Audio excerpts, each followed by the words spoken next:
What's up mga biyan? Isang malusog at isang mapagpalang araw sa ating lahat. For today's video, nandito tayo ngayon sa Silay City Public Plaza. Ako si Doy, gamit ang aking phone. Samahan niyo ako mag-photo walk ngayong umaga.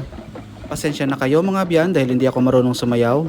Pero nakakabilib at nakaka-inspire ang mga sumasali dito sa Zumba tuwing umaga sa Silay City Public Plaza. Shout out sa inyong lahat mga madam. Maganda yan para sa kalusugan at para ma-inspire nyo rin ang iba na gumalaw-galaw at sumali dito sa Silay City Public Plaza at para magsumba. Maraming ganap dito sa Silay City Public Plaza tuwing umaga mga abyan. Bukod sa mga nagsusumba, marami ring mga nag-exercise, mga nagja-jogging, nag-walking kasama ang kanilang mga fur babies. Dito rin nagbabanding ang mga magkakabarkada at magkakapamilya mga abyan. Siyempre, kailangan ng mainit na kape tuwing umaga.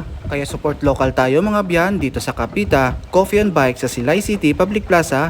Hanggang sa muli, huwag kalimutang mag-follow, mag-react at i-share ang video natin.